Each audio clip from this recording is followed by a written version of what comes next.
Bonjour à toutes et à tous, c'est un fonds long short de rendement absolu axé sur les taux et les devises et c'est Gay-Lussac Gestion qui l'a lancé très récemment. Ce fonds assez unique sur le marché, c'est Macrosphère Global Fund et on en parle tout de suite avec nos deux invités, Philippine Vato et Victoria Blais. Bonjour mesdames. Bonjour Vincent. Bonjour Vincent. Victoria, vous êtes responsable relations investisseurs de Gay-Lussac Gestion et Philippine, vous êtes co-gérante de Macrosphère Global Fund chez Gay-Lussac Gestion. Bien entendu, merci à toutes les deux d'être avec nous. Victoria, on commence avec vous. Avant toute chose, comment est né Macrosphère Global Fund et de quoi parle-t-on exactement ? L'idée du fonds, en fait, c'est Philippine Vato, présente avec nous, et Loïc Cadiou qui nous ont rejoints l'année dernière, en début d'année, pour lancer un fonds avec une stratégie sur laquelle ils avaient l'habitude de traiter, donc à savoir les taux souverains et les devises.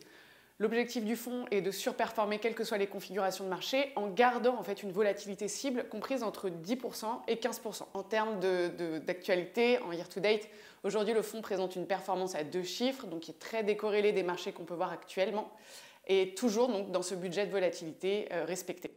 Philippine, quel est le scénario central sur lequel est positionné votre fonds ?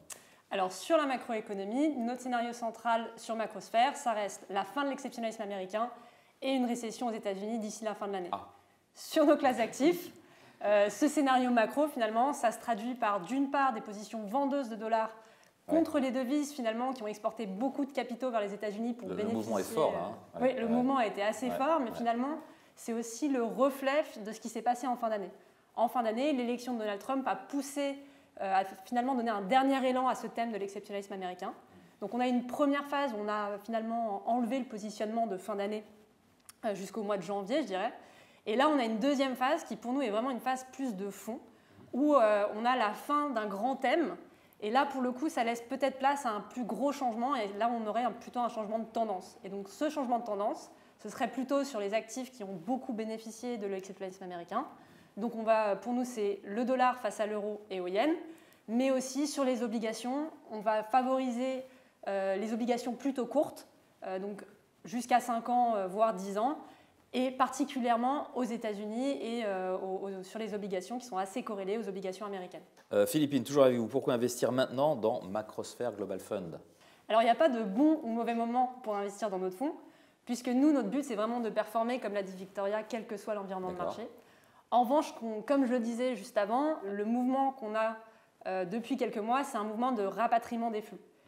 Quand on a ce type de mouvement, on met en place une dynamique et c'est des dynamiques qui peuvent vraiment aller beaucoup plus loin que ce qu'on pense. Et donc, un peu par provocation, on disait avec Victoria et quelques investisseurs que finalement, quand on a ces flux de rapatriement ou ces gros mouvements de capitaux des investisseurs, ça peut donner place à de forts mouvements. En plus, on part d'un point avec un dollar qui était très survalorisé depuis le début de l'année.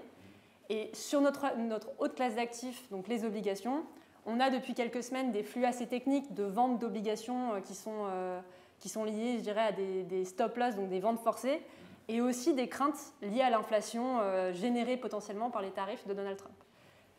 Pour nous, c'est un effet qui est assez transitoire et c'est un peu le meilleur, ça donne un dernier point finalement d'entrée sur les obligations. Si notre scénario de récession se matérialise d'ici la fin de l'année et les obligations offriront finalement une vraie protection dans un portefeuille global. Bon, scénario de récession quand même, mais la tourmente sur les marchés va peut-être se calmer un petit peu dans les mois qui viennent. Alors, en tout cas, nous, sur les obligations, oui. C'est un peu notre message depuis quelques semaines. Nous, typiquement dans le fond, sur le mois d'avril, on performe énormément sur le change parce que le dollar a souffert et parce qu'on a ces flux de rapatriement qui se mettent en place. Mais à la fin, la stagflation, finalement, donc la non-croissance avec de l'inflation, pour nous, elle est transitoire. C'est la dernière phase avant la récession. Et donc, acheter des obligations dans ce contexte-là, c'est plutôt une bonne protection et un bon moment. Victoria, pour finir, quelle place pour ce fonds dans une allocation globale, on va dire ? Nous, nous pensons que Macrosphère a une réelle place dans les allocations en cœur de portefeuille.